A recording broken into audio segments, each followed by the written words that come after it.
Okay, so now let's get into the hands-on labs, the most exciting part of today's event. So we're going to start with P4 BMV2, the software switch target.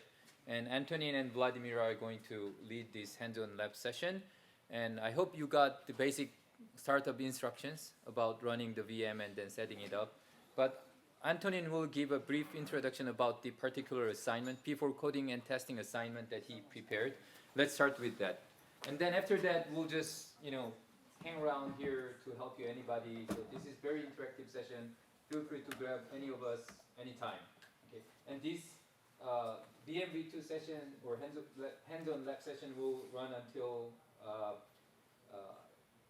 3 p.m.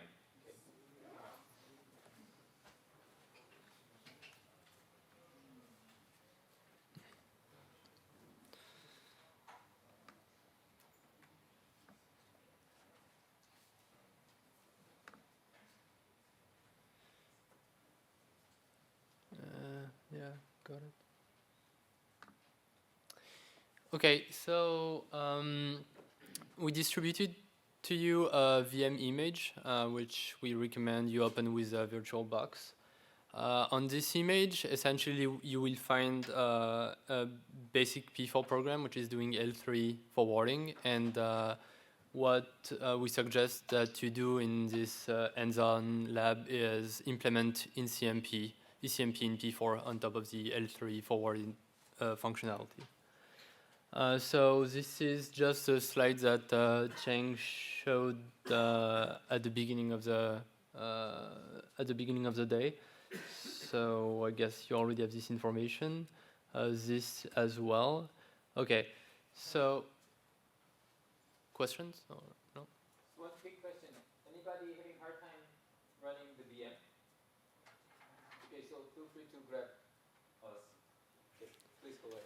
Okay. So you will find all the material under P4 tutorials, workshop, ECMP. We have already built BMV2 and the compiler for you, so you don't have to do any of this. And essentially, the README in this folder contains all the instructions for you to do the lab.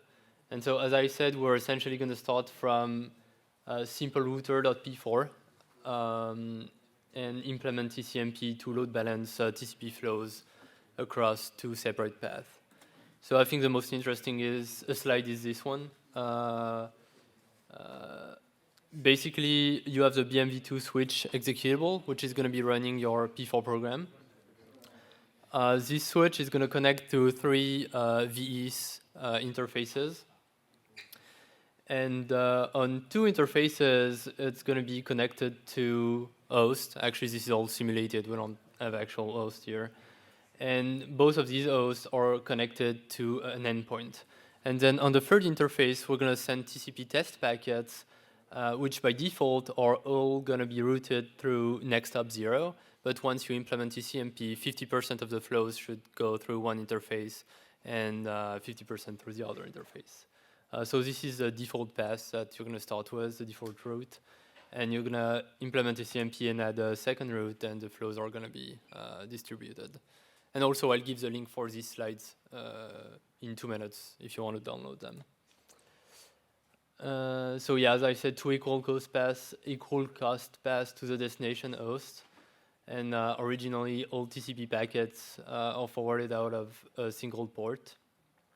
And you're going to need to update the P4 program and load balance the TCP flows. And all of this information is in the README file. But basically, what you're going to have to do is modify the P4 pipeline to add two new tables, which are going to be doing the ECMP functionality.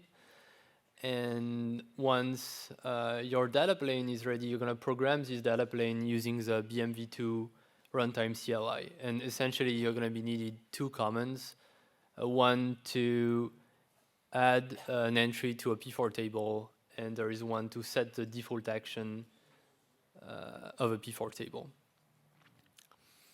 And this is the link for the slides.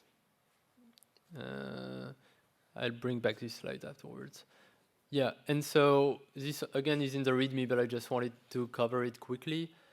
We provide a wrapper script which compiles your P4 switch, starts BMV2 software switch, compiles your P4 switch, your P4 program to JSON. Sorry, start the BMV2 software switch, and then take all the commands in the commands.txt file and send them to the switch. So it's doing 3 things. You can also run these steps manually if you don't want to use the run-demo.sh script for some reason. I guess the advantage of starting the components manually is that you can connect to the switch using the CLI and easily dump a table, basically inspect your data plane.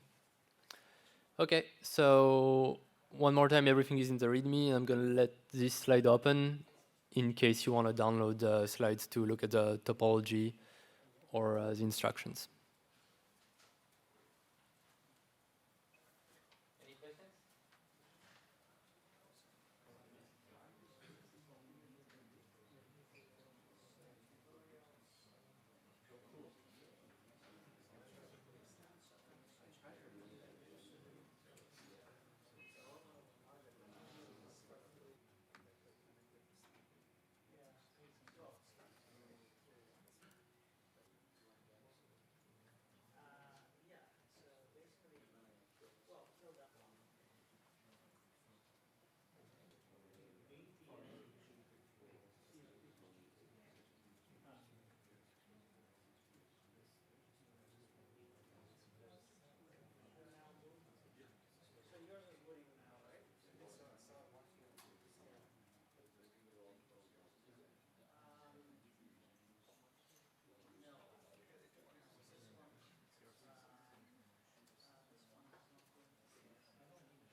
So when you use ECMP hash here as this parameter, it's going to come the hash of the five list tuple, five tuple.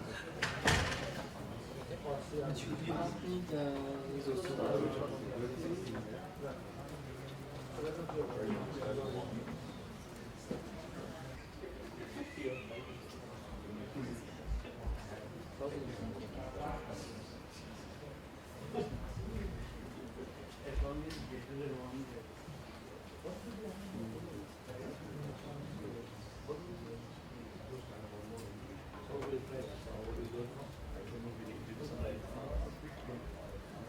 Is this calculation or calculations?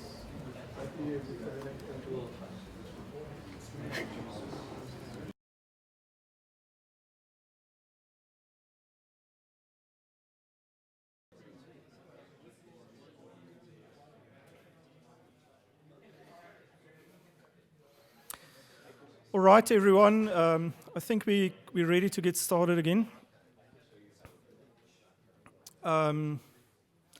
I hope you've enjoyed your break there, and please remember this is about P4. Don't spill coffee on your laptops. We're not running on Java here.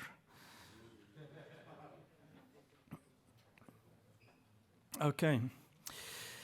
So we're going to do a quick talk about the hardware and software architecture of the SmartNICs. And then that will lead into the actual lab where you're going to get to use whatever we're talking about now. So delving right into the details here, the SmartNICs, or intelligent server adapters, as we also call them, they have on them a network flow processor. So what is that? It's a processor designed for networking, but it's specifically designed to also be a NIC. So you will find your normal networking things like a Mac, bunch of them, PCIe channels, several of them, etc. And then there are networking specific accelerators to do things like hashing, queuing, atomic operations, crypto, etc. But the core of the chip is really the what we call the micro engines, the flow processing cores. The smaller chip has 72 of them, the larger one has 120 cores, and they each have 8 threads.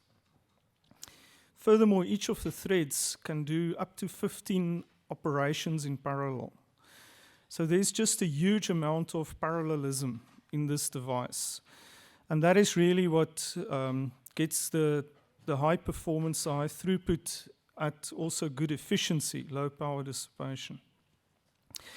So all of these processing functions that you can see here, like the tunnel offload, the match action, LRO, LSO, even things like the DMA behavior, they're all coded up as software.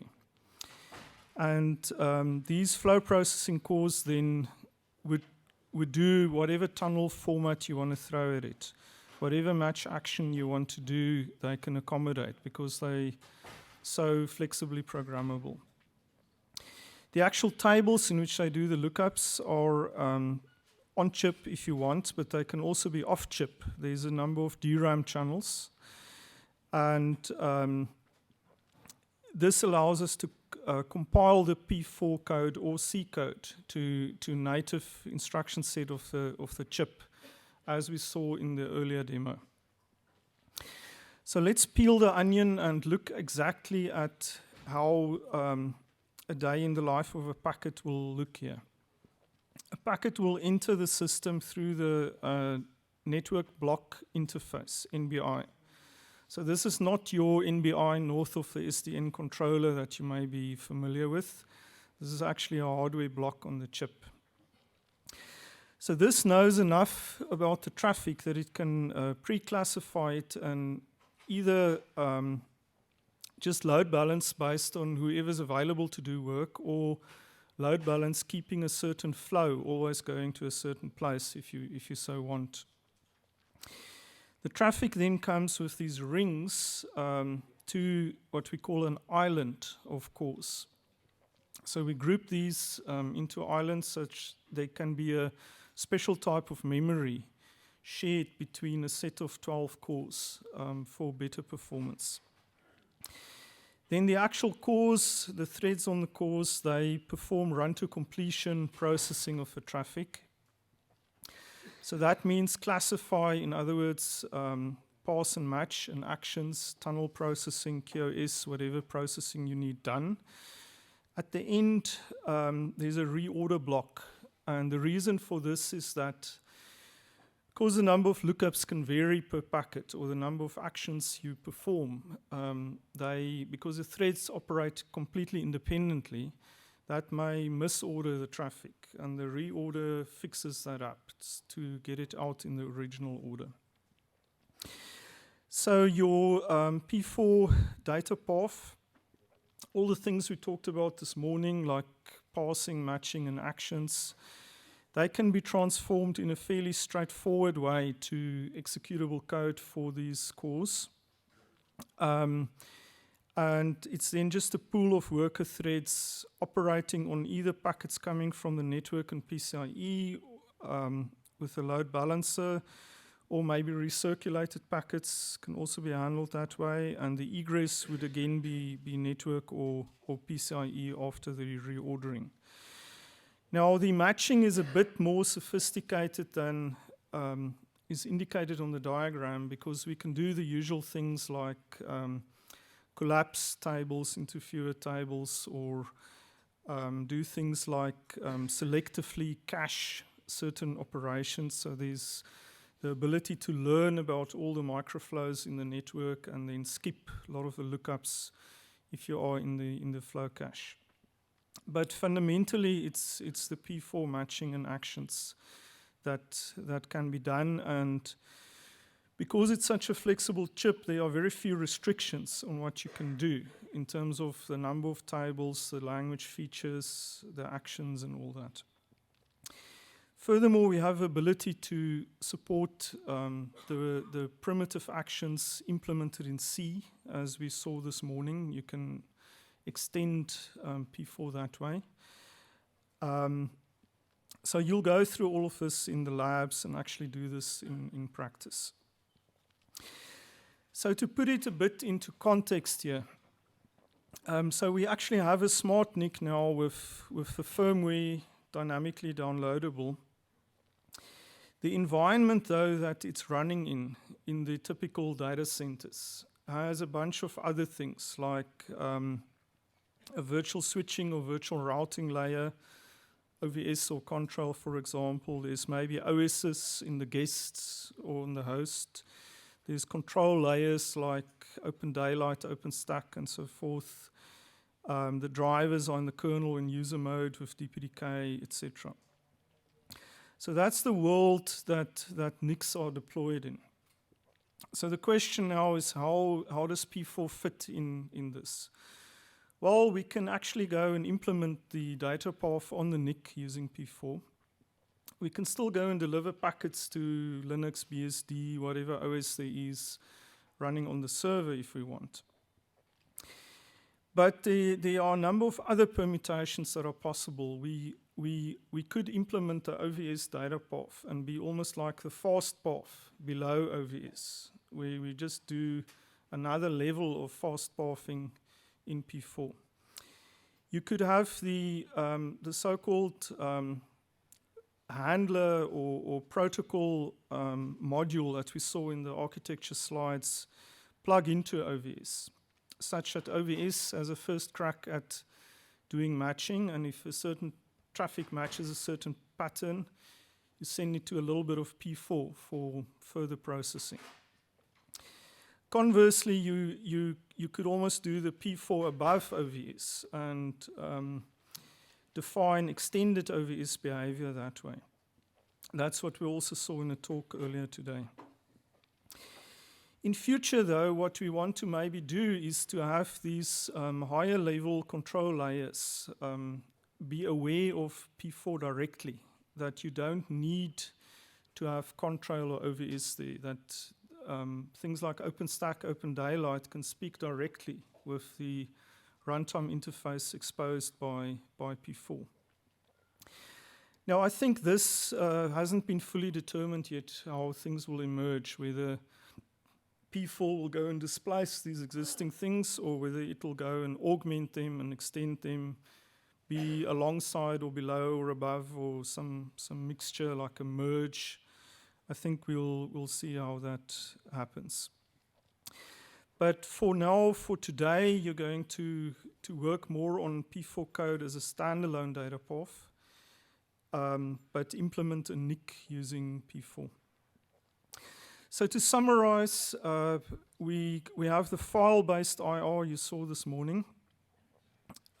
We have the data path implemented as a pool of threads with the on-chip features used to do all the matching and the flow caching, etc.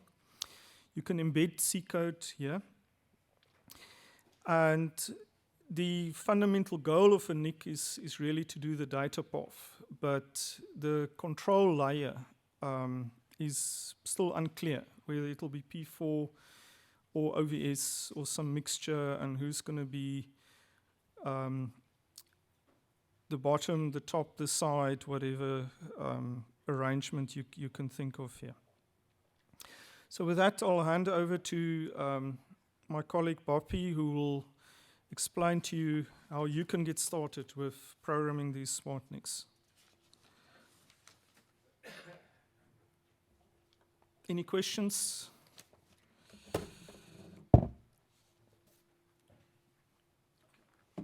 What do I do? Disconnect this?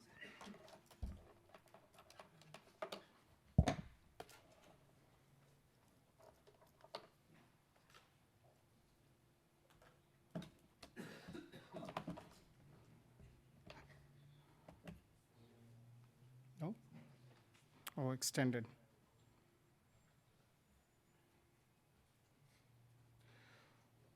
All right. I don't know about you guys, because thank you for being here, because you're all part of a grand experiment on how we let you program the card. So thank you for volunteering, even if you don't know you are. All right. We're going to get you through 3 labs on using P4 on production hardware as quickly as we can. And the whole idea is we want you to program production hardware using Netronome's SDK6 IDE. You can do the labs at your own pace. We'll have somebody up front doing the labs, but you can proceed through the labs at your own pace. There's nobody holding you back. What we'd like to do is have you do the labs as a shared experience. So horror of horrors, you're going to have to talk to your neighbor for at least the next 30 minutes or so while you do the labs. Pick ideally at least 2 people per. We have a whole bunch of people from Netronome here who are here to help you. Everybody in a blue shirt is here to help you. If you reach, well, you can too. So if you have any questions or stopped by anything, please raise your hand. Everybody, you're going to hand out white sheets with login IDs and passwords and login IDs. Use them to log into a VM. I'm going to explain that in just 1 second. And at any time, stop anybody, raise your hand, and somebody in a blue shirt will be there to help you. Okay, so this is the environment you're going to program to. There is a server with 2 cards. One is Agilio CX40 gig, and there's another test card to generate traffic. And we'll have PCAP to generate packet traffic either through the host to the Agilio card or to the test card to give you traffic, on either of these 2 paths. Now, really, if you're going to develop code later, all you need is the SDK, a runtime environment that comes with the SDK and the card and a server. All right? You're going to do 3 labs. Lab 1 is how to build a simple NIC with P4. So by the time the lab 1's over, you'd have built a working NIC with P4 that's capable of processing packets from the network interface to the host and vice versa.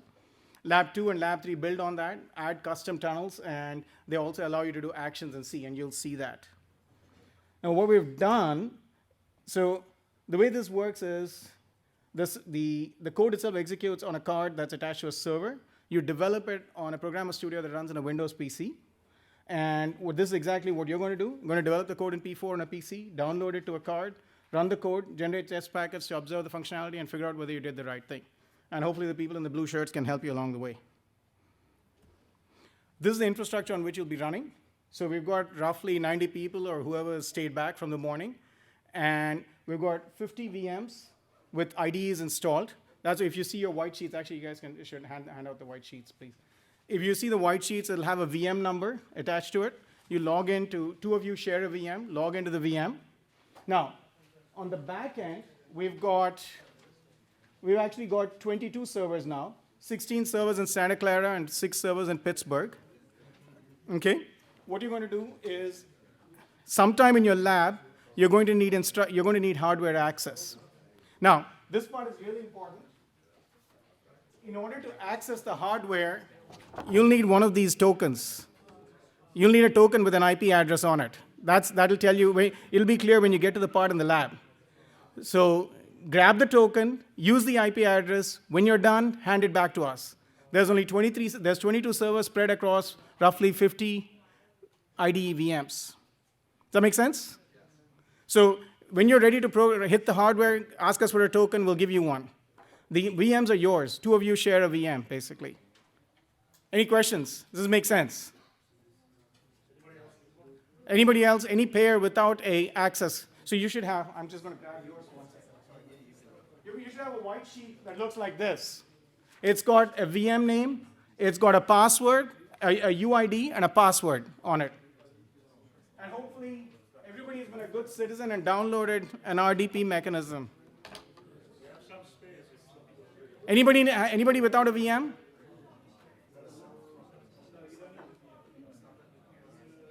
Okay, if you need these instructions, unfortunately, I didn't have time to distribute them. My apologies.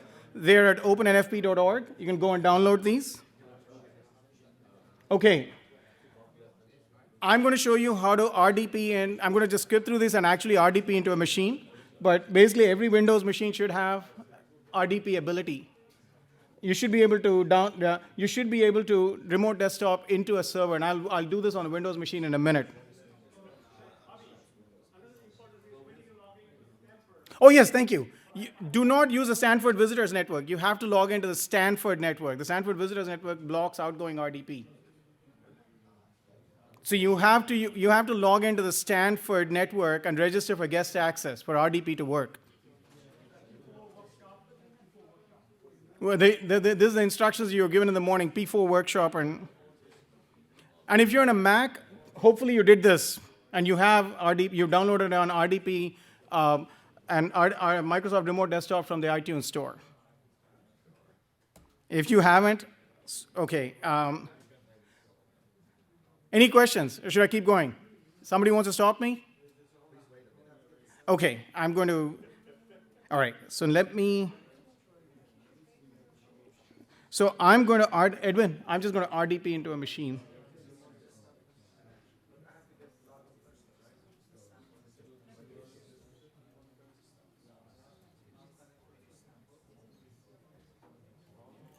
So you need to pick this network. You need to pick Stanford.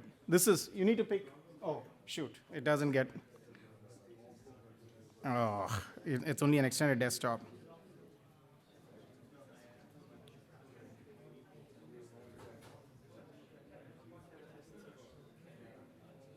Anybody with Windows should see this.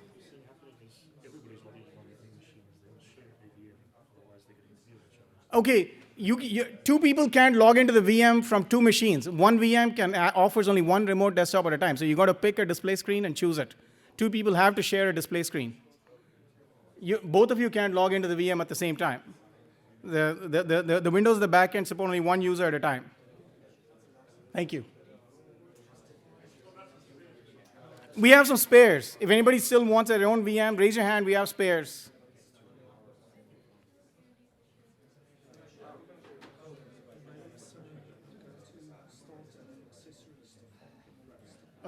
Okay, you go to start, and accessories, all programs. I can't even. I don't think it's going to make sense, JT. Okay, I actually you can. So go to all programs.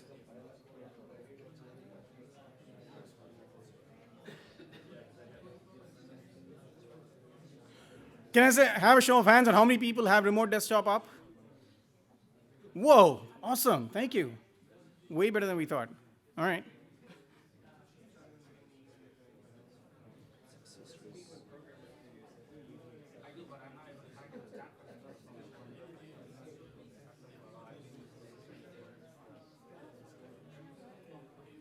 Open it. Okay, to get into the Stanford network, you need to open a browser, go to Stanford network? No, okay, you have to ignore the prompts that they give you, because on a Mac it doesn't work. Oh. You're a Mac guy.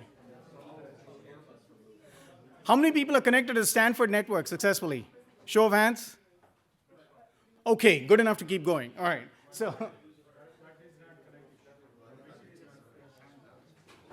Mine isn't?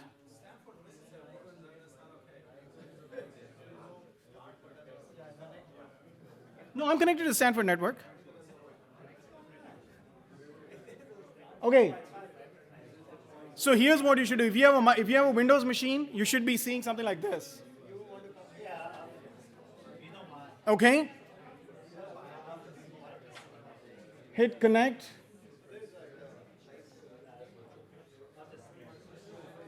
Okay, may I have your attention for 1 minute, please? This is where the user ID and password kick in.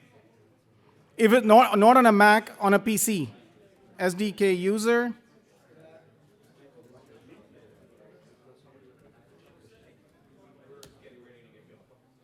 For, fine, stage, cause, by.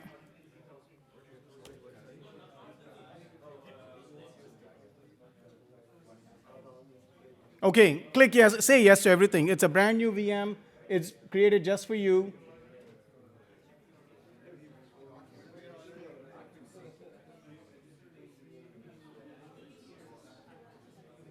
Okay, and Oh, shoot, I logged into 50.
And I've done it here as well. You can see,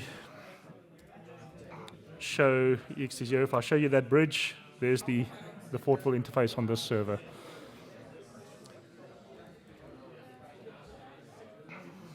Okay, let's check my breakpoints are still defined. Hit go. And now I should see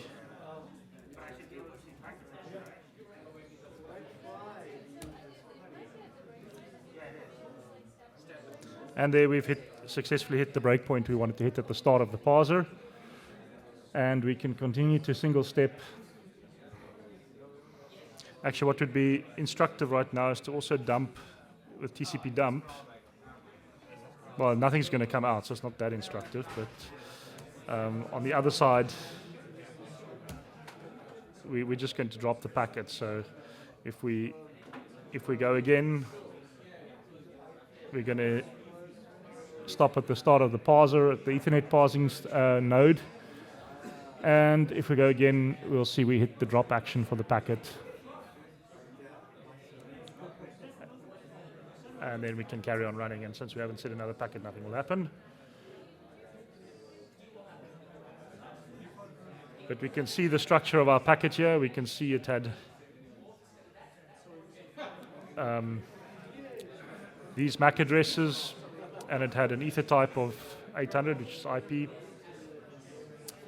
And we can see the packet length, and we can see in the counters that we have received the packet, and we've got a flow cache miss.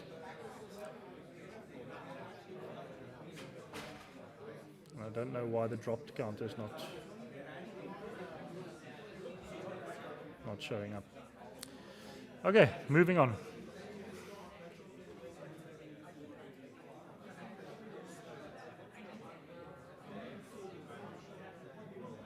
We expected to see that.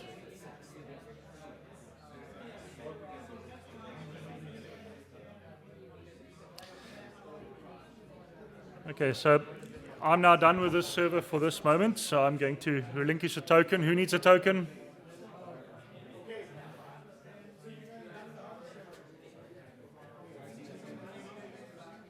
Anybody want hardware?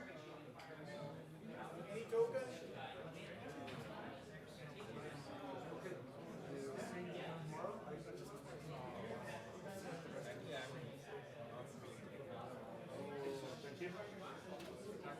Guys, when you're done with the hardware, please also stop debugging, close the debugger. It just makes life easier for the next person.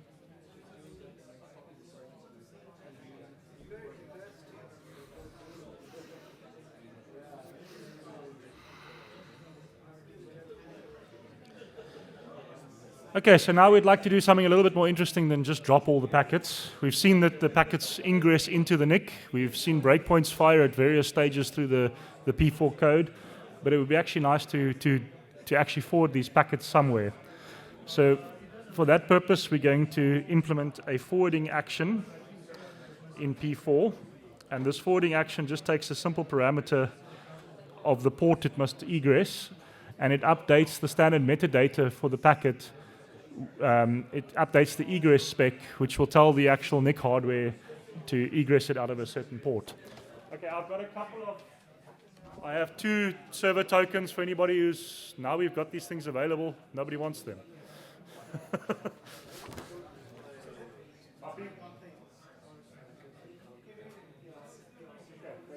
here on the table.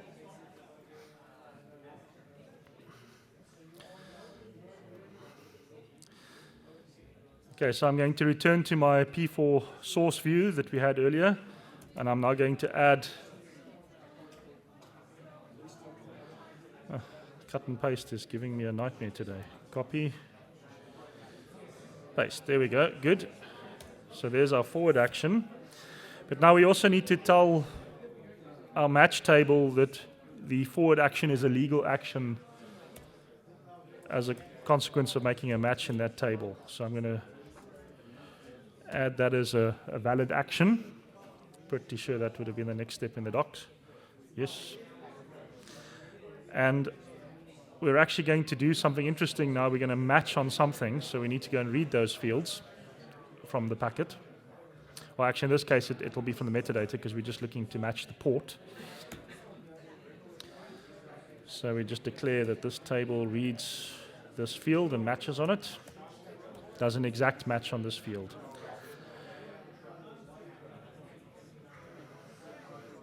Okay.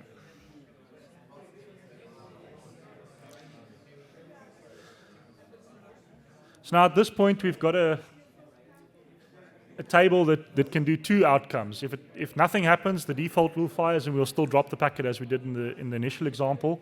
And if we match something, we're going to set up, we need to go and set up the actual rules for what to do. If you match what port, then do what. But before we can do that, we need to actually regenerate our runtime API because our rules editing tool depends on that API to configure the data plane. So let's go and do that. Let's go rebuild the project. Because if we go look in our rules file now, this table doesn't allow us to add the forward action because we haven't rebuilt the actual runtime interface yet. So this is where we generate that API as part of the build artifacts.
Okay.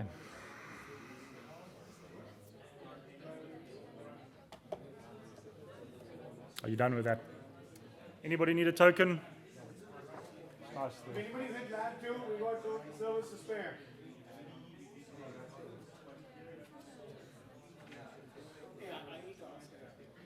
So we're going to hit the panel. If you're interested, we're happy to leave the VMs on, and you can keep plugging away at the labs if you're interested. Can I see a show of hands? Anybody wants to keep doing the labs? Yeah. You'd like a token? You'd like a token? I understand.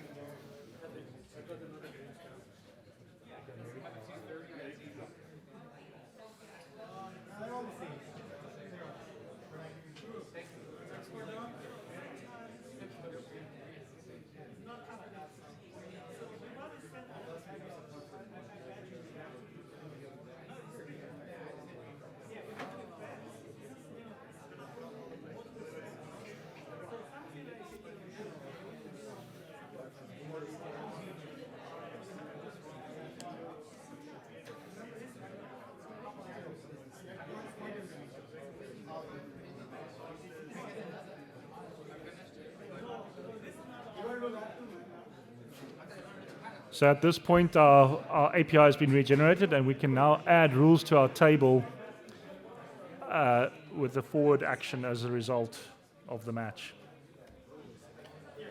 So let's go and have a look what ports we need to match. So we would like to match packets coming in on the physical port of the NIC, so that is called P0 in our terminology.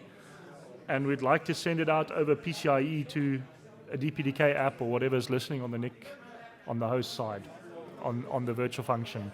So we number those V, and then it's the PCI ID and then the virtual function on that PCI.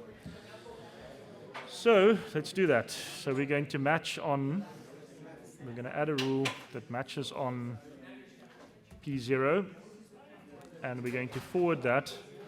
And this port parameter here is what we defined in our code. So we said our forward action accepts support as a parameter, and lo and behold, in the rules editor we can define that. So let's set it to go out that port. So now we save it. Oh, I missed a field. I forgot to give that. You can probably see it if I had a wider display. Let's call this forward to host.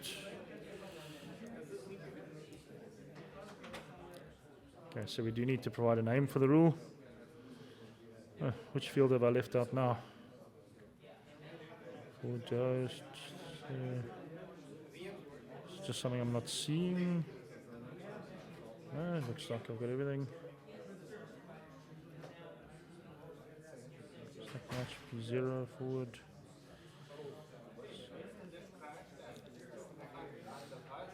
Let's just try add it again. Forward to host. P0 forward V0. Really doesn't like that. What did we do in the example? Net to host.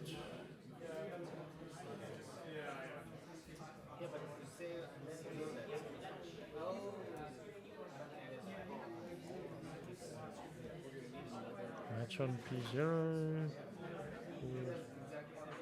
Save.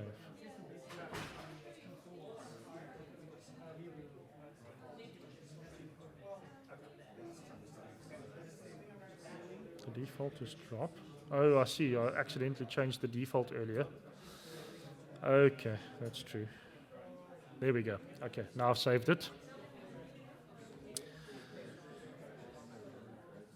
Eventually we find what we did wrong.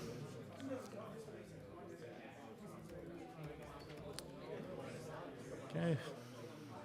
And now we want to run it again. So I need a token again, please. Copy. Do you have tokens? I need a token.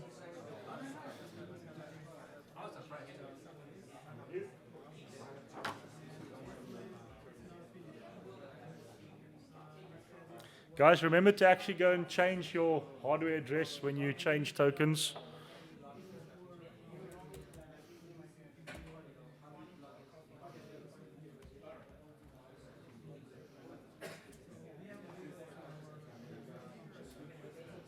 And let's remember to SSH into the other server too before I trip myself up with that. Some people did SSH to my server. Yeah. Coming soon in a new version.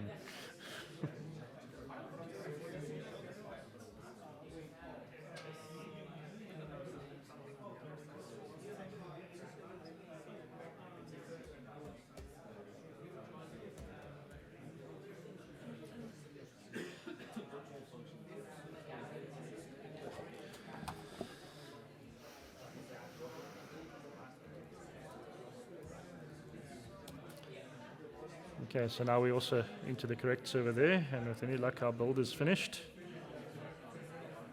Yep. And there we go, the breakpoints are still defined, so we're going to let this thing run. And this time we're going to feed it a packet on the physical port, and we're going to expect it to come out on the PCI interface.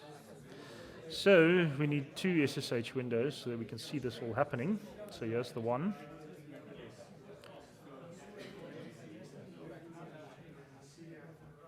I want to get another session to the same host going.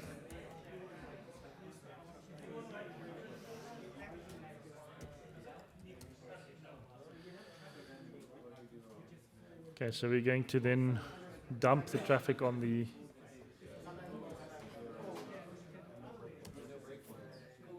VF, and we're going to send traffic.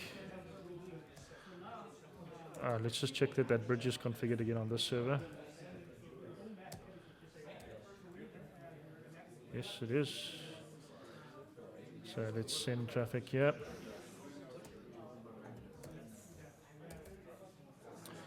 XT0, home, metronome.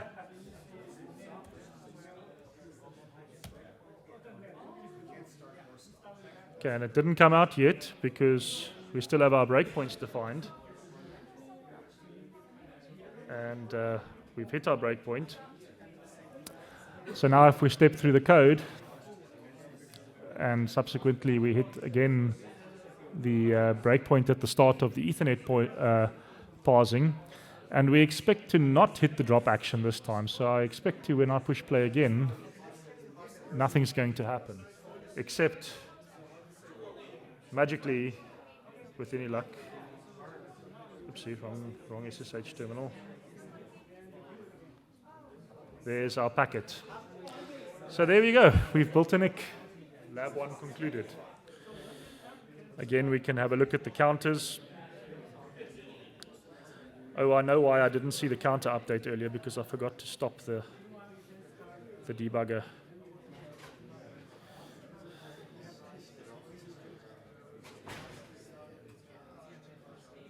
There we can see we received the packet, we missed in the flow cache, and we transmitted it to the host. Magic.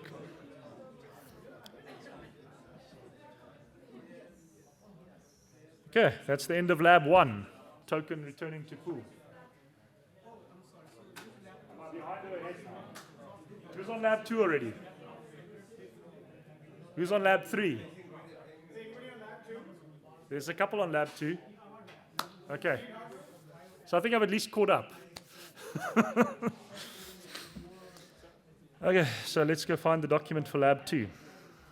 Here it is.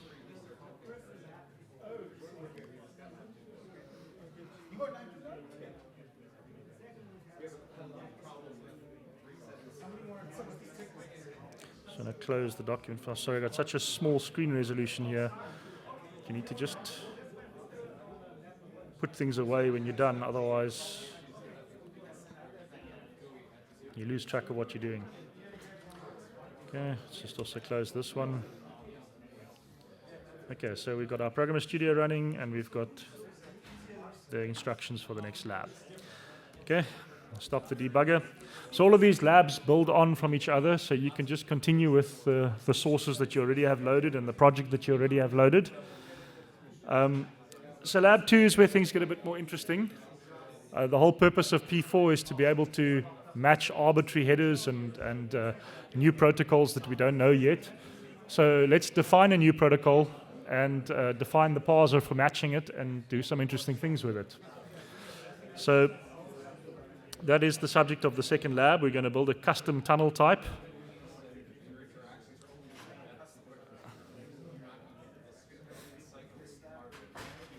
And we're going to call it XLAN. We've got VLAN, we've got VXLAN, and we're going to define some new thing called XLAN for X marks the variable that you can change. So we're going to define a header type that defines a 32-bit tag for the overlay, and then these things are intended to nest the same way as these kind of protocol nesting headers do. So we have the Ethernet type of the inner header in the outer XLAN header that we're going to prepend to a packet. So let's go and define this header in our source.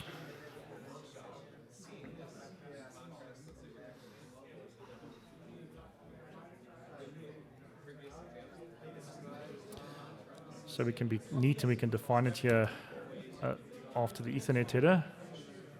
Did I have a clipboard failure again? Okay, let's try and cut it again. Or I can just type it, I suppose. But copy. I think it did it this time. Paste and reformat.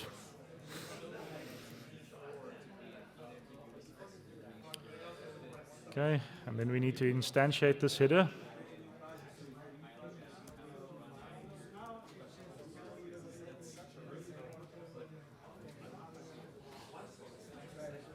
Let's just be consistent. I don't know what we named the instance in the document. Let's just go double check. What do you know? We called it XLAN. Good. Okay. And let's then define some ether type for these XLAN packets. So we haven't got an assignment from the numbers authority, so we're just going to pick that. Let's just define that at the top of our code somewhere. So it's just usual preprocessor kind of stuff so that we have something neat and tidy to look at. And then we're going to revise our parser to understand XLAN. So we're going to say, we're going to select now on the ether type in the packet. And if we see this new XLAN type that we've defined, we're going to parse an XLAN header. Otherwise, we're going to just do what we did before and end the parser at that point. Because we've at this point already extracted the Ethernet header, which is the only thing that our parser understood up to this point. Just make sure the copy works properly this time. So I know that's in the code, so I'm going to paste from here to there.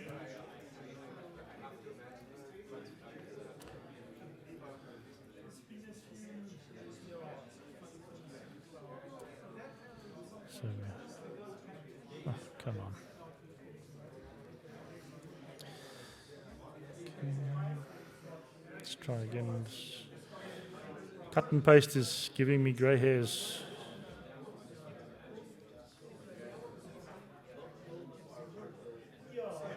Perhaps I should just type it.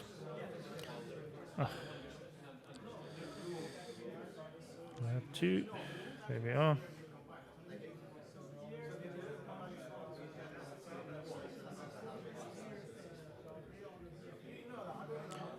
Okay, pausing Ethernet.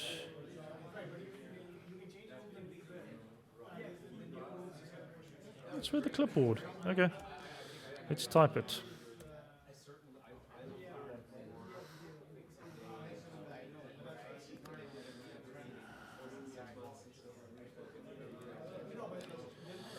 So we're going to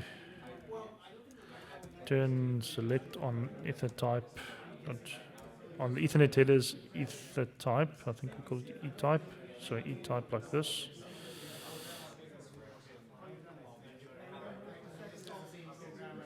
I'm losing myself. There we go.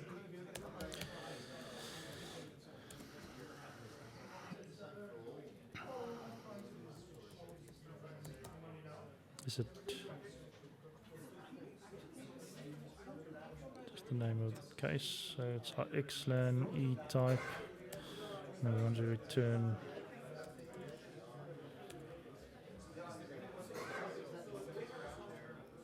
XLAN parse.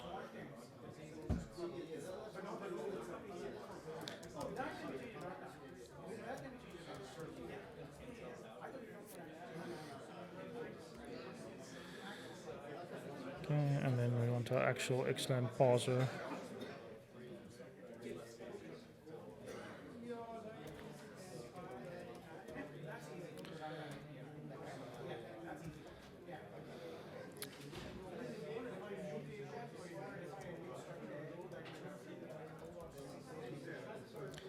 And that's going to extract one of our XLAN headers. Oh.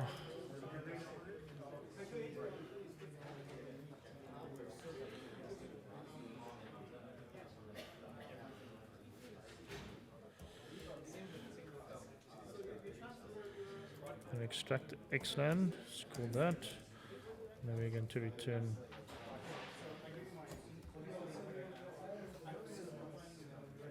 is that right? Yes.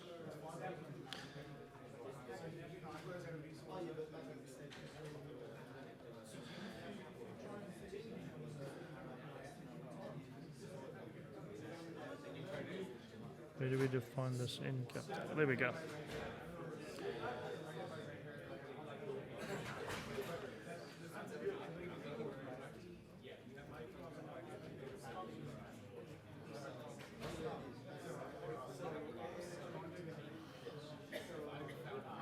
And we're going to apply a different table in our control flow. We're going to call it NCAP table. We could have just changed our input table appropriately, but we want to just leave that as it is for now in case we want to go back to it later. So let's define our NCAP table.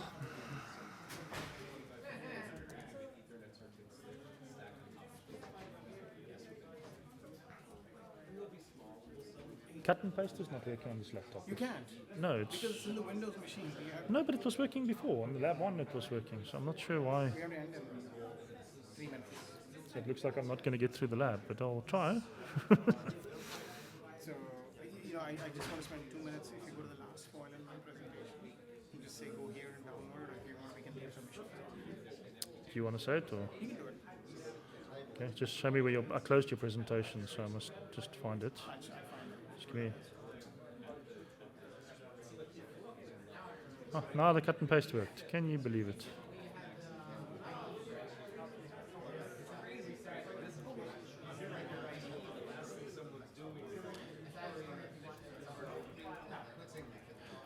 Okay, so that looks like all I've got time for here. Let me just find...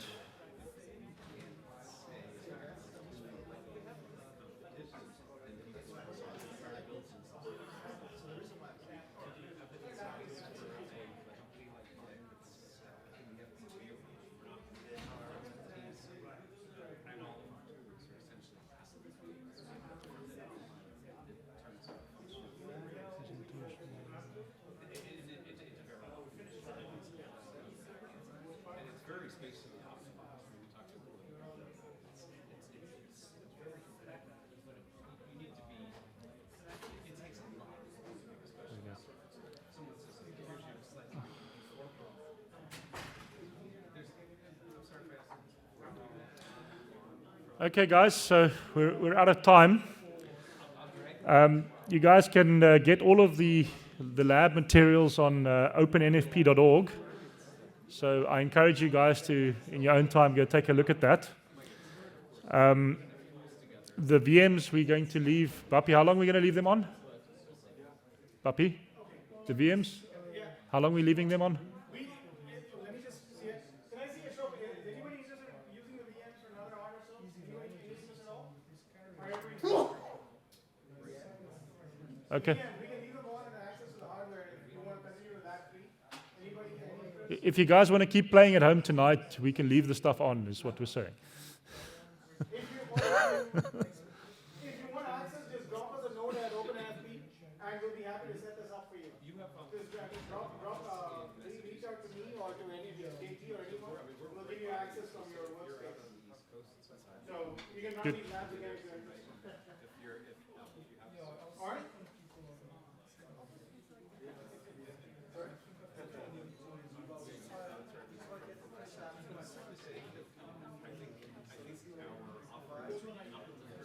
You have to download your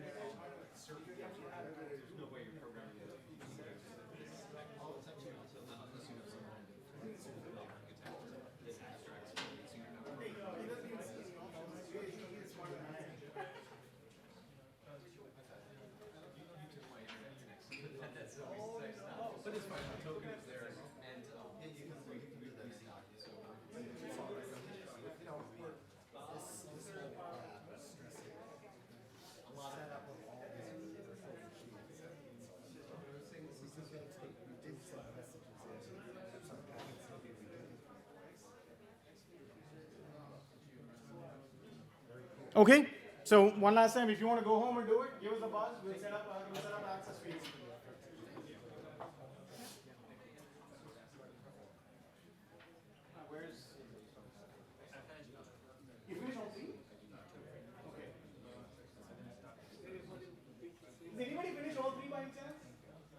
Two. Can I see a show of hands?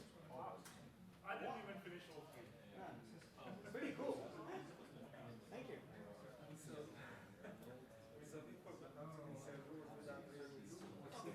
What's in